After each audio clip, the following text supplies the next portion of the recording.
Good morning students, मैं SBN inter college से मानस कुमार तिवारी आज क्लास 10th के लिए विषय गणित के बारे में निर्देशांक ज्यामिति के बारे में आपको बताना चाहता हूँ। निर्देशांक ज्यामिति के लिए हमें दो लंब रेखाओं की सहायता से किसी ज्यामितीय समस्याओं के समाधान के लिए बीजगणितीय विधि द्वारा किसी बिंदु की स्थिति का निर्धारण करने के लिए निर्देशांक ज्यामिति का प्रयोग किया जाता है। इसके लिए हमारे पास दो लंबवत रेखाएं, कौन, एक क्षैतिज रेखा जो x डैश होती है तथा ऊर्ध्वाधर रेखा y डैश ले लेते हैं। क्षैतिज रेखा x डैश को x और ये जहाँ पर x डैश तथा y डैश एक दूसरे को काटते हैं वह बिंदु O होता है। x डैश को हम लोग x अक्ष कहते हैं। इसी प्रकार से y डैश को y अक्ष कहते हैं, y एक्सिस कहते हैं। x अक्ष तथा y अक्ष जिस बिंदु पर एक दूसरे को प्रतिच्छेद करते हैं उसे हम मूल बिंदु कहते हैं। तो O यहाँ पर क्या होगा, आपका मूल बिंदु कहते हैं। O मूल बिंदु है। इस प्रकार से OX दिशा में जितनी दूरियां नापी जाती हैं वो सब प्लस होती हैं, जबकि O से मूल बिंदु से x डैश की दिशा में नापी गई दूरियां ऋणात्मक होती हैं। इसी प्रकार O से y की ओर नापी गई दूरियां धनात्मक प्लस की तथा O से y डैश की दिशा में नापी गई दूरियां ऋणात्मक निगेटिव होती हैं। सभी दूरियों को हम लोग कहाँ से नापते हैं, मूल बिंदु से। सभी दूरियों को मूल बिंदु से x अक्ष पर तथा y अक्ष पर नापा जाता है। ये दोनों अक्ष जहाँ एक दूसरे को काटते हैं तो आपके ये चतुर्थांश बन जाते हैं 4। इसको हम क्या बोलते हैं, प्रथम चतुर्थांश। इसे बोला जाता है प्रथम चतुर्थांश। और ये हो गया हमारा द्वितीय चतुर्थांश। इसी प्रकार से ये आपका हो जाएगा तृतीय चतुर्थांश थर्ड क्वाड्रेंट। और लास्ट है ये फोर्थ क्वाड्रेंट में चतुर्थ चतुर्थांश। इन चतुर्थांश में जो बिंदु पाए जाते हैं, जैसे बिंदु फर्स्ट चतुर्थांश में, प्रथम चतुर्थांश में जो बिंदु होता है, मान लीजिए A है, तो हम इसके निर्देशांक के लिए क्या करते हैं, निर्देशांक बराबर होता है भुज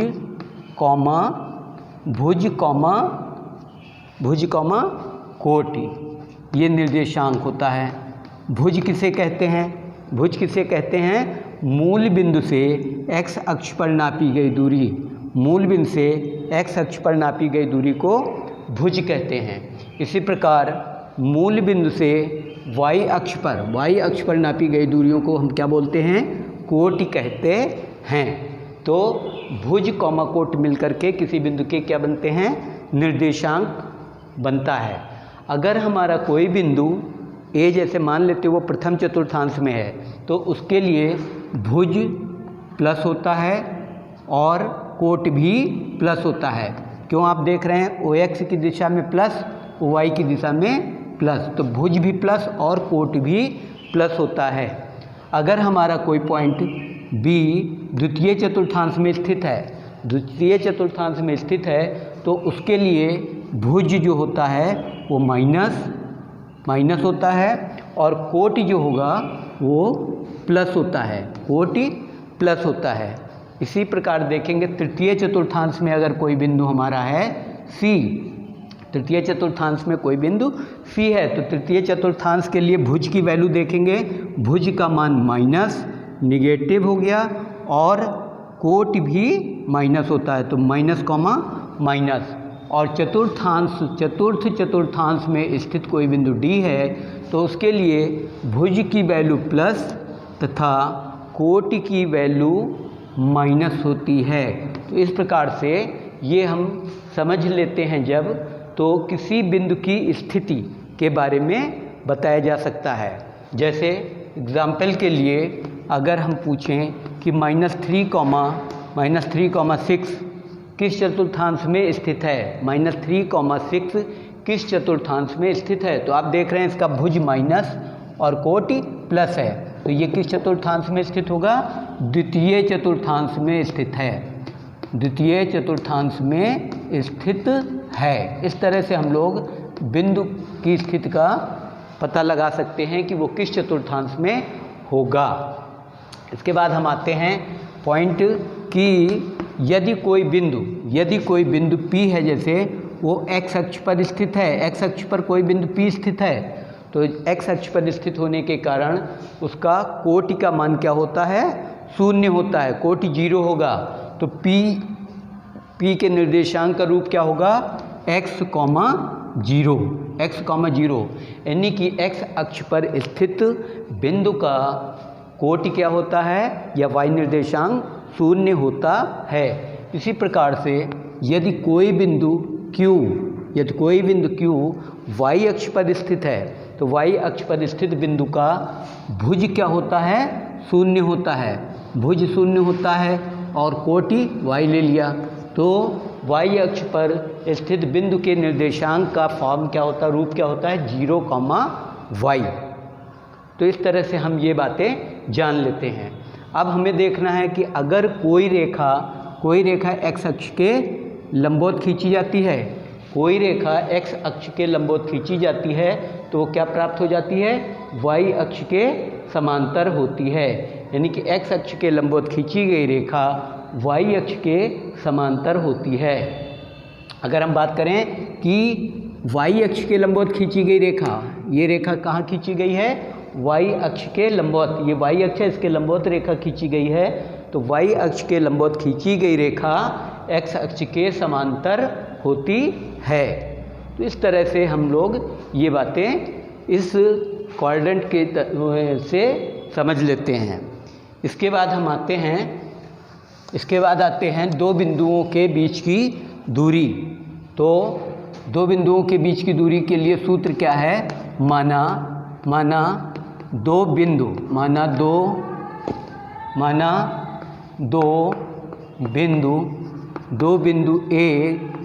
ए जिनके निर्देशांक क्या हैं, x1, y1 तथा b है उसके निर्देशांक, तथा b निर्देशांक है x2, y2। दो बिंदु हैं, तो हमें निकालना क्या है, इनके बीच की दूरी, इनके बीच की दूरी। तो इनके बीच की दूरी के लिए हम लोग क्या करेंगे, दूरी का सूत्र होगा AB = अगर AB के बीच की दूरी under root x2 minus x1 का whole square plus y2 minus y1 का होल स्क्वायर, ये दो बिंदुओं के बीच की दूरी का सूत्र है। इसी प्रकार से अगर हम मूल बिंदु से किसी बिंदु के बीच की दूरी ज्ञात करें, मूल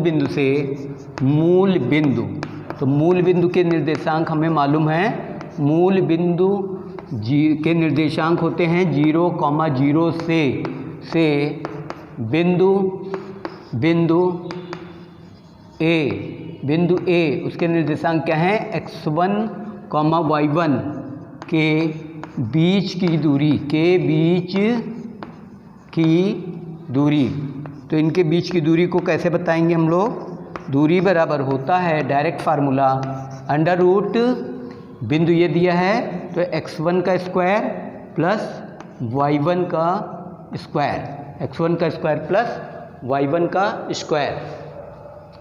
इसी तरह से एक फार्मूला और समझ लेते हैं कि बिंदु A और B को मिलाने वाली रेखा के मध्य बिंदु के निर्देशांक का क्या सूत्र होता है। तो अगला हो जाएगा बिंदुओं A जिसके निर्देशांक क्या हैं, x1, y1 तथा B जिसके निर्देशांक क्या हैं, x2, y2 को मिलाने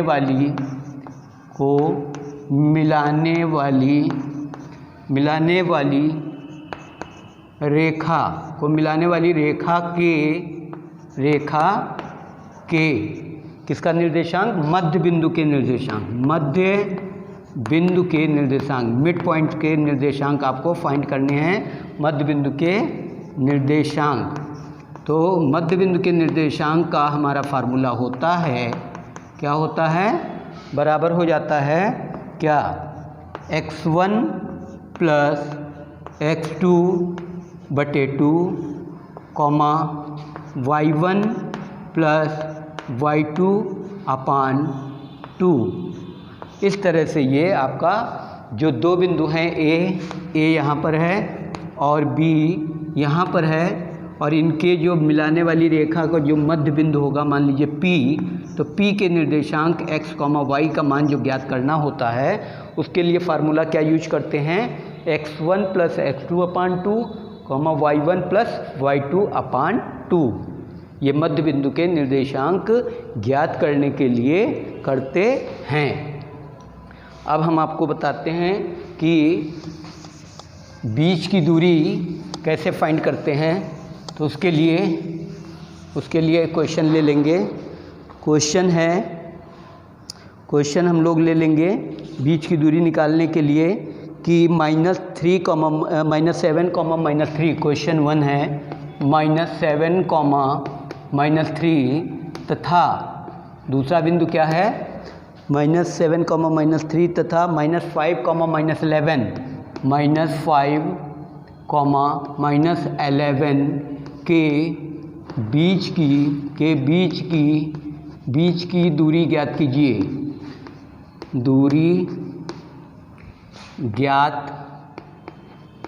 कीजिए। इस पर हमें कैसे क्वेश्चन सॉल्व करना है? सॉल्व ये मान लेंगे ए बिंदु है जिसके निर्देशांक आपको दिए हैं -7, -3, और दूसरा पॉइंट है बी के निर्देशांक हैं -5, -11। इनके बीच की दूरी निकालनी है। तो यहाँ से x1 -7 और y1 -3। यहाँ से नोट करेंगे x2 -5 और y2 -11। अब बीच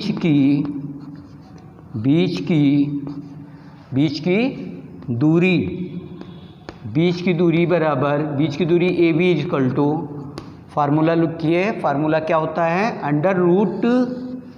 √x2 माइनस x1 का whole square plus y2 minus y1 whole square. इनकी वैल्यूज पुट करेंगे ऊपर से। √x2 is -5 minus x1 bracket -x1 की value -7 whole square plus y2 is -11 minus y1 -3 whole square. ये आपने मान रख दिया x1 y1 x2 y2 का। अब इसे सॉल्व करते हैं। अंडर रूट ये सॉल्व होगा तो आप देखेंगे क्या आएगा? -5 और minus plus 7 whole square plus -11 minus plus का 3 होल स्क्वायर। आगे आएगा अंडर रूट माइनस ये प्लस, तो प्लस और माइनस कर दें। 7 में से 5 गए 2 का होल स्क्वायर प्लस यहाँ देखेंगे एक प्लस, तो बचा क्या? माइनस का 8, 11 में से 3 गए 8 का होल स्क्वायर। आगे आएंगे तो इक्वल टू अंडर रूट 2 का स्क्वायर 4 प्लस 8 पावर जो है सम संख्या है तो इसलिए माइनस हट जाएगा। 8 स्क्वायर का 8 है 64, तो ये आ जाता है अंडर रूट 68 मात्रक या इकाई, 68 इकाई इनके बीच की दूरी आ जाती है। इस तरह से हम दो बिंदुओं के बीच की दूरी ज्ञात कर लेते हैं। दो बिंदुओं के बीच की दूरी ज्ञात कर लेते हैं। अब हम दूसरा क्वेश्चन आप कर लेते हैं। क्वेश्चन नंबर 2 लेते हैं। मध्य बिंदु के निर्देशांक ज्ञात करने के लिए तो 4,5 तथा -10,7 के मध्य बिंदु के निर्देशांक ज्ञात कीजिए। मध्य बिंदु के निर्देशांक मध्य बिंदु के निर्देशांक ज्ञात कीजिए। मध्य बिंदु के निर्देशांक ज्ञात करने के लिए क्या करना होगा? सॉल्व। सबसे पहले आपने ले लिया पॉइंट ए 4,5 और दूसरा पॉइंट इसको ले लिया बी जिसके निर्देशांक दिए हैं -10,7। इन दोनों बिंदुओं को मिलाने वाली रेखा का मध्य बिंदु मान लीजिए क्या है? P। मध्य बिंदु P है और इसके निर्देशांक हमने मान लिया x, y हैं। तो आप यहाँ से नोट करते हैं x1 की वैल्यू है 4 और y1 की वैल्यू है 5। इसी प्रकार यहाँ से x2 -10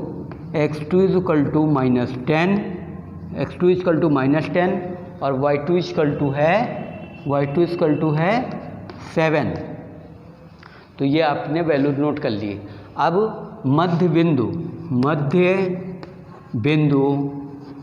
बिंदु P के निर्देशांक, मध्य बिंदु P है तो मध्य बिंदु P के निर्देशांक कैसे निकालेंगे? मध्य बिंदु P के निर्देशांक फार्मूला आपका क्या है?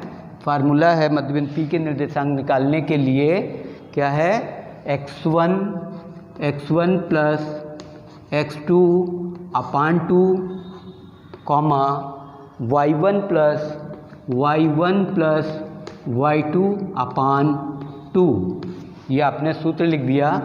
अब मान रख दीजिए, इसमें वैल्यू पुट कीजिए तो आ जाएगा x1 की वैल्यू है 4 प्लस x2 की वैल्यू -10 अपान 2 y1 की वैल्यू 5 प्लस y2 7 अपान 2।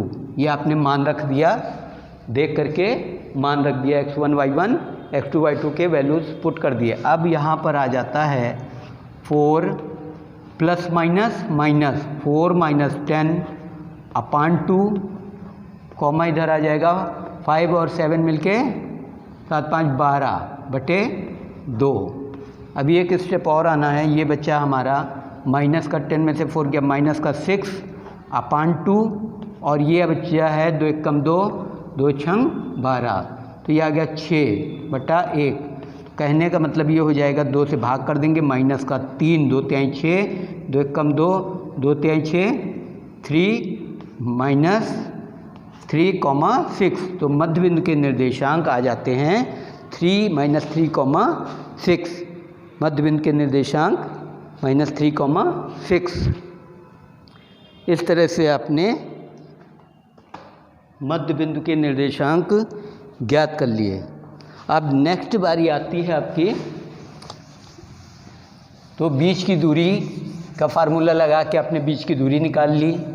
मध्य बिंदु के निर्देशांक आपने सीखा कि मध्य बिंदु के निर्देशांक कैसे ज्ञात करते हैं। ये मध्य बिंदु के निर्देशांक हो गए।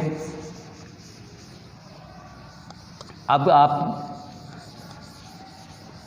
किसी बिंदु की मूल बिंदु से दूरी निकालनी है। किसी बिंदु की मूल बिंदु से दूरी, तो क्वेश्चन नंबर 3 आपका आ जाएगा कि बिंदु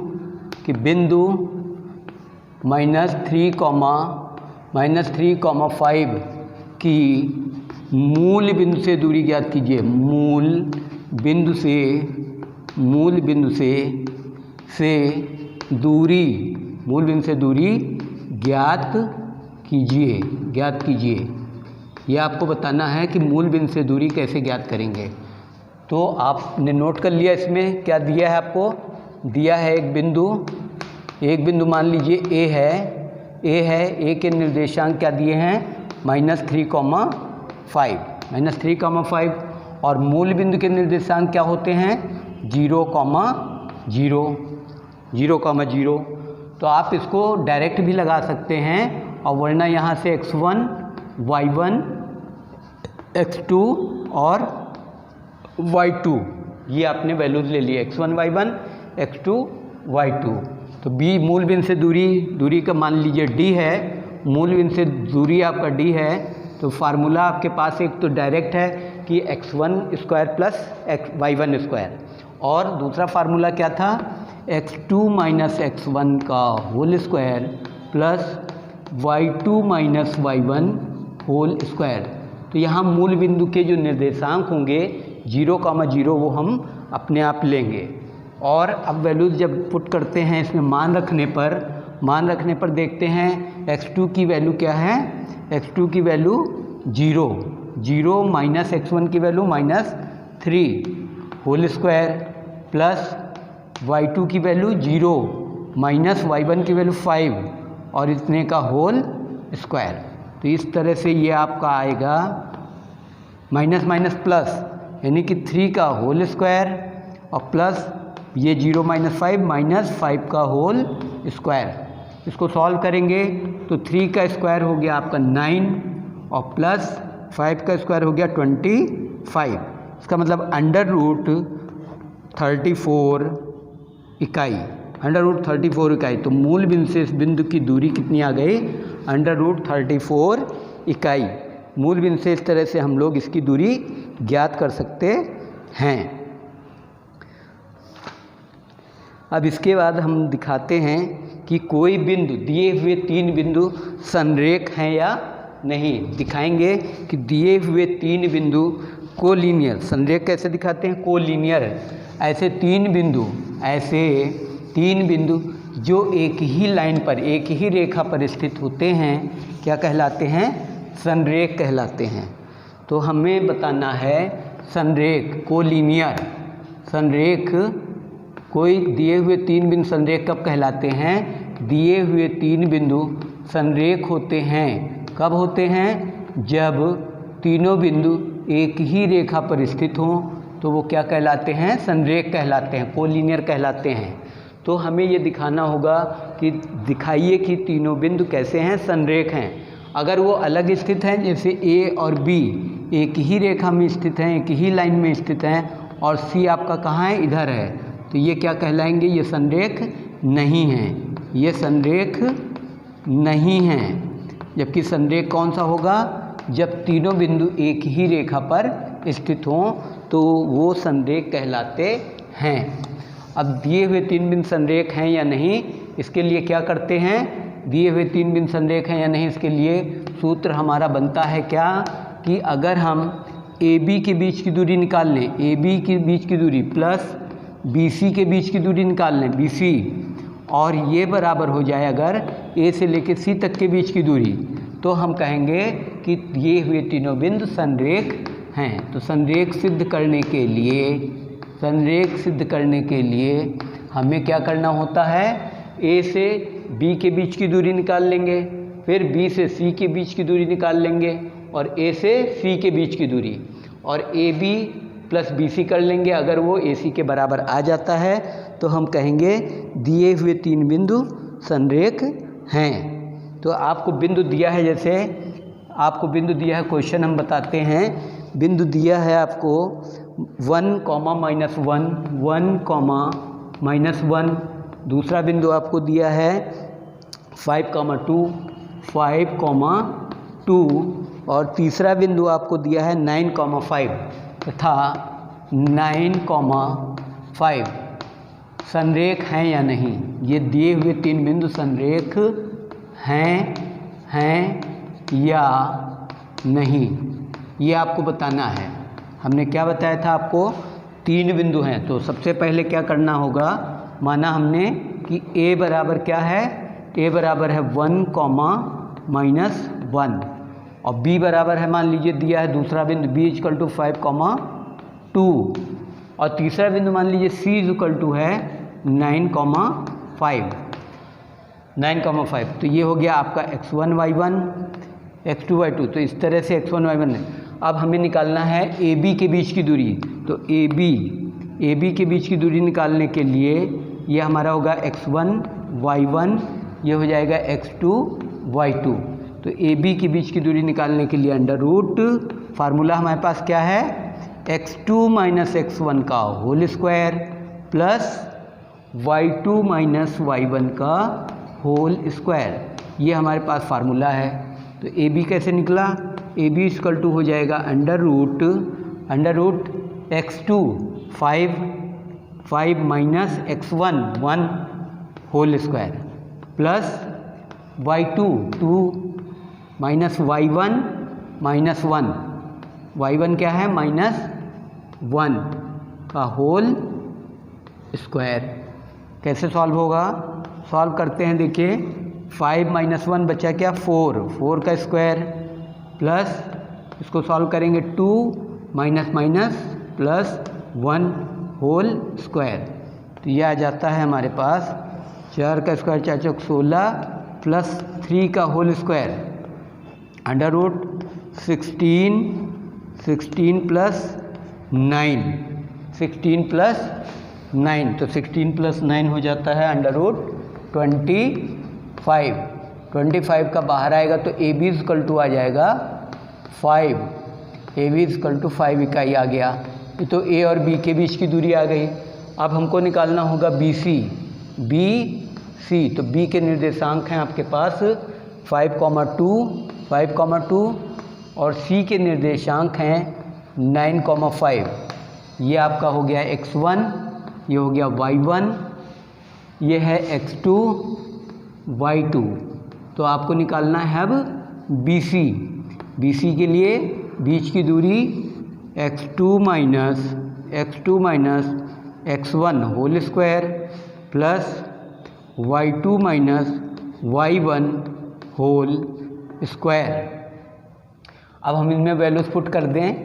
under root x2 9 - x1 5 whole square plus y2 5 -y1 2 whole square और ये आ जाएगा आपका 9 - 5 4 का स्क्वायर प्लस 5 - 2 3 का स्क्वायर। ये आ जाता है 4 का स्क्वायर कितना होगा 16 प्लस 3 का स्क्वायर 9। ये आ जाएगा अंडर रूट 25। तो ये बाहर निकला 5, तो 5 इकाई। यानी कि आपने देखा कि BC = 5 इकाई, BC = 5 इकाई। अब हमको निकालना होगा BC = 5 इकाई। अब निकालना होगा क्या, निकालना होगा AB कितना आया था, AB = भी 5। अब हमें निकालना है AC निकालना होगा। तो A पॉइंट और C पॉइंट। तो A की है, A है 1, -1, C है 9,5। तो AC = under root x2 - x1 whole square plus y2 - y1 whole square. Then under root x2 की वैल्यू हो जाती है 9। ये है x1 y1, ये हो गया आपका x2 y2। तो 9 - 1 होल स्क्वायर प्लस दूसरे y2 5 -1 है, y1 की value -1 whole square. Then under root 9 - 1 8 square, 8 का whole square plus 5 minus minus plus 1 whole square, तो ये आ जाता है अंडर रूट 8 का स्क्वायर 64 प्लस 6 का स्क्वायर, ये हो गया अंडर रूट 64 प्लस 36। 64 प्लस 36 का मतलब है आ गया AC बराबर अंडर रूट 64 और 36 मिलके कितने हो गए 100 और बाहर निकलता है 100 का तो आ गया 10 इकाई। तो इस प्रकार से हम देखते हैं कि चूँकि AB plus BC is equal to क्या आता है, AB 5 है प्लस BC भी 5 है, इज इक्वल टू आ गया 5 5 10 और यही बराबर है AC के। अतः तीनों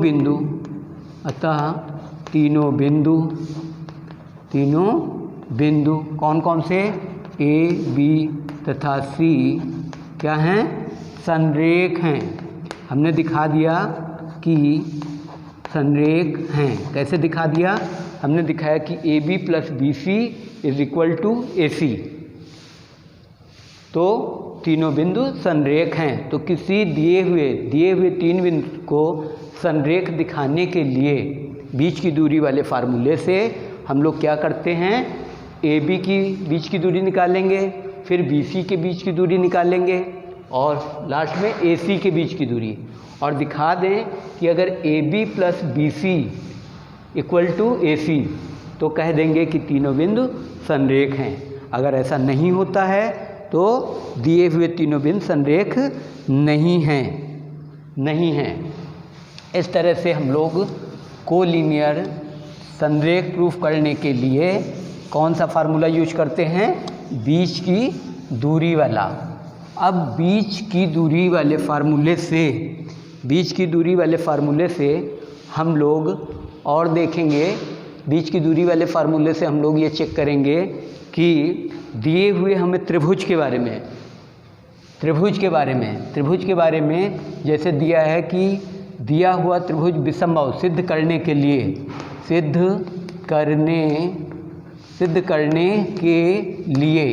क्या सिद्ध करना है, त्रिभुज में जैसे नंबर 1 पॉइंट सिद्ध करने के लिए कि सिद्ध कीजिए कि विषमबाहु त्रिभुज के शीर्ष हैं, विषमबाहु त्रिभुज के शीर्ष हैं। हमको 3 बिंदु दिए रहेंगे और सिद्ध करना होगा कि त्रिभुज विषमबाहु त्रिभुज के शीर्ष हैं। तो इसके लिए हमें क्या करना होगा, विषमबाहु त्रिभुज का मतलब क्या होता है कि जिसकी कोई भी भुजा बराबर ना हो, तो ABC 3 शीर्ष दिए होंगे, इनके निर्देशांक x1, y1, B के निर्देशांक x2, y2 और C के निर्देशांक x3, y3 होगा। तो हमको ये दिखाना होगा जो ये A, B और C 3 शीर्ष दिए हैं, तो ये सिद्ध करके दिखाना है कि ये विषमबाहु त्रिभुज के शीर्ष हैं। इसके लिए हम क्या करेंगे, पहला पॉइंट ये करेंगे कि AB निकालते हैं, AB के बीच की दूरी, फिर BC के बीच की दूरी और फिर CA के बीच की दूरी, और तीनों भुजाओं को दिखा देंगे कि तीनों बराबर नहीं हैं। तो क्या दिखाना पड़ता है इसमें, भुजा AB is not equal to बराबर नहीं है किसके, BC के, और फिर दिखा देंगे कि ये भुजा भी CA के बराबर नहीं है, अर्थात तीनों भुजाओं का मान, तीनों के बीच की दूरी अलग अलग आएगी, तीनों भुजाओं की लंबाइयाँ अलग अलग आती हैं, तो हम कहेंगे ये विषमबाहु त्रिभुज के शीर्ष हैं। फिर दूसरा पॉइंट आता है कि सिद्ध करना है अगर ये कि ये समद्विबाहु त्रिभुज के शीर्ष हैं, समद्विबाहु त्रिभुज के शीर्ष हैं। तो समद्विबाहु त्रिभुज के शीर्ष हैं, इसको सिद्ध करने के लिए हमको क्या करना पड़ेगा, समद्विबाहु में ऐसा त्रिभुज, समद्विबाहु त्रिभुज किसे कहते हैं, ऐसा त्रिभुज जिसकी दो भुजाएं बराबर हों। जैसे ये A पॉइंट है, ये B है, ये C है, तो समद्विबाहु त्रिभुज किसे कहते हैं, ऐसा त्रिभुज जिसकी दो भुजाएं बराबर हों, समद्विबाहु त्रिभुज कहलाता है। तो यहाँ पर हमको क्या दिखाना होगा? दिखाना होगा कि ए बी भुजा की लंबाई जो है और जो ए सी भुजा की लंबाई है मान लीजिए वो बराबर है, और not equal to B C भुजा के, बी सी भुजा जो है उसके इक्वल नहीं है, यानी कि दो भुजाएं आपस में बराबर हैं, केवल दो भुजाएं बराबर हैं और बी सी अलग आ रही, तो हम क्या बोलेंगे कि ये समद्विबाहु त्रिभुज के शीर्ष हैं। अगर हमको इन्हीं तीन बिंदु दिए हों, तीन शीर्ष दिए हैं त्रिभुज के, और कहा जाए कि सिद्ध कीजिए कि ये समबाहु त्रिभुज के शीर्ष हैं, तो समबाहु त्रिभुज के शीर्ष सिद्ध करने के लिए क्या करेंगे? समबाहु त्रिभुज, समबाहु त्रिभुज के शीर्ष, समबाहु त्रिभुज के शीर्ष हैं, ये सिद्ध करने के लिए क्या करना पड़ेगा? समबाहु त्रिभुज की क्या होती हैं? सभी भुजाएं बराबर होती हैं। समबाहु त्रिभुज की सभी भुजाएं बराबर होती हैं, यानी कि ए बी सी इस त्रिभुज के तीन शीर्ष हैं, तो भुजा ए बी की लंबाई, बी सी की लंबाई और सी ए की लंबाई तीनों अगर बराबर आती हैं तो हम क्या कहेंगे कि ये समबाहु त्रिभुज के शीर्ष हैं। तो सबसे पहले क्या करेंगे? ए बी की लंबाई बीच की दूरी वाले फार्मूले से निकाल लेंगे, फिर बी सी की लंबाई निकाल लेंगे और सी ए की लंबाई।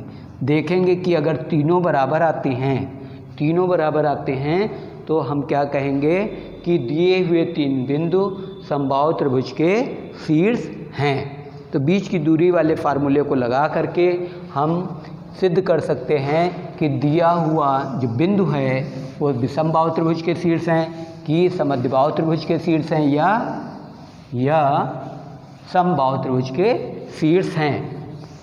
अब यदि हमें चार शीर्ष दिए हों चतुर्भुज के बारे में, चतुर्भुज, अब हम लोग चतुर्भुज के बारे में जानेंगे। चतुर्भुज सिद्ध करने के लिए चार शीर्ष दिए होंगे, दिए चार शीर्ष, चतुर्भुज के चार शीर्ष क्रमशः क्या हैं? चतुर्भुज के चार शीर्ष ए बी सी तथा डी हैं। तो इनके निर्देशांक आपको दिए रहते हैं। तो जैसे हमें पहला सिद्ध करना है कि वर्ग के शीर्ष हैं, वर्ग के शीर्ष। तो वर्ग के शीर्ष के लिए क्या होता है कि सिद्ध करो कि वर्ग के शीर्ष हैं। तो वर्ग में क्या होता है? वर्ग कैसे होता है? सभी भुजाएं, चारों भुजाएं क्या होती हैं? वर्ग की चारों भुजाएं बराबर होती हैं। ये चारों भुजाएं ए बी सी डी, इनके निर्देशांक भी दिए होंगे x1, y1, x2, y2, x3, y3 तथा x4, y4, ये आपको निर्देशांक दिए होंगे। अब हमें ये दिखाना है कि सिद्ध कीजिए कि ये चारों शीर्ष वर्ग के शीर्ष हैं, वर्ग। तो वर्ग के शीर्ष सिद्ध करने के लिए हमको पहले क्या करना होगा? ए बी भुजा की लंबाई निकालनी होगी, फिर बी सी की लंबाई, सी डी की लंबाई और फिर डी ए की लंबाई, और दिखा दें कि भुजा ए बी की जो लंबाई है, बी सी की लंबाई है, सी डी की लंबाई है और डी ए की लंबाई, ये क्या हैं? सभी बराबर हैं। और दूसरा पॉइंट और दिखाना पड़ेगा कि जो विकर्ण है आपका, ये विकर्ण बी डी विकर्ण, और ये विकर्ण कौन सा है? ए सी। तो यहाँ पर विकर्ण बी डी जो होगा, विकर्ण बी डी बराबर होगा विकर्ण ए सी के। तो विकर्ण बराबर होते हैं, वर्ग की चारों भुजाएं बराबर और विकर्ण भी बराबर होते हैं, ऐसा हम दिखा देंगे। तो दिए हुए चारों शीर्ष वर्ग के शीर्ष कहलाते हैं।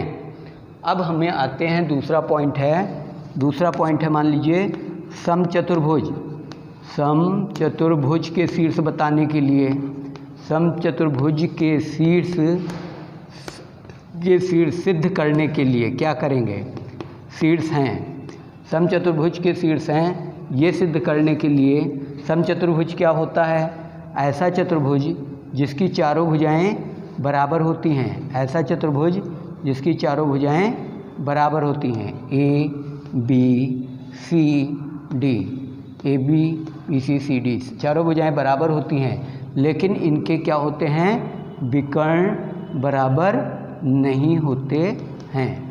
तो समचतुर्भुज के शीर्ष सिद्ध करने के लिए हम क्या करेंगे, बीच की दूरी वाले सूत्र का प्रयोग करके चारों भुजाओं की लंबाई निकालते हैं और दोनों विकर्ण ज्ञात कर लेते हैं और दिखा देते हैं क्या, पहला पॉइंट क्या दिखा देते हैं कि चारों भुजाएं ए बी बराबर बी सी बराबर सी डी बराबर डी ए है, चारों भुजाएं क्या हैं, बराबर हैं।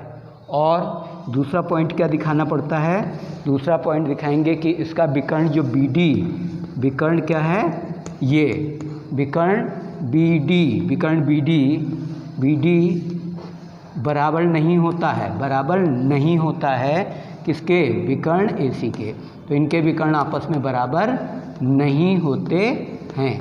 तो हम कह देंगे, अगर ऐसा प्रूफ करके दिखा दें तो हम कहेंगे ये समचतुर्भुज के शीर्ष हैं। इसके बाद समचतुर्भुज के बाद तीसरा पॉइंट जो आता है, आयत के शीर्ष सिद्ध करने के लिए, आयत के शीर्ष सिद्ध करने के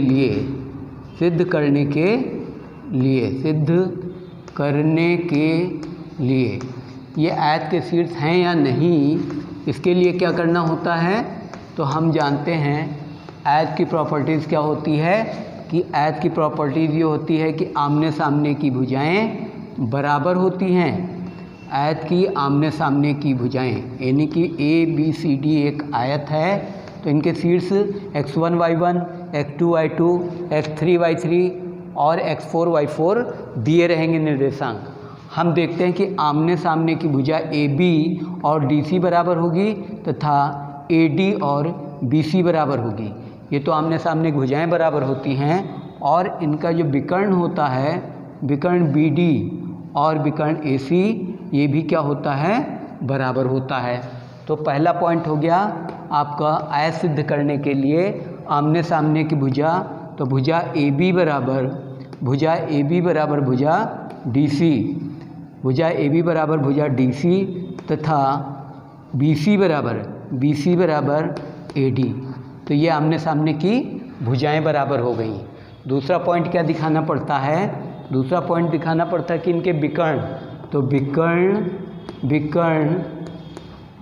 आपका विकर्ण बी डी बराबर होता है विकर्ण ए सी।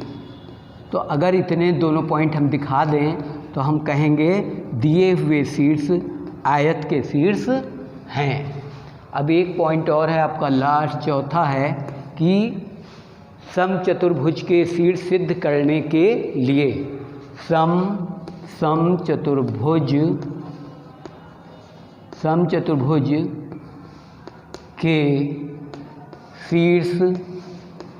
समचतुर्भुज के शीर्ष सिद्ध करने के लिए क्या करना होगा,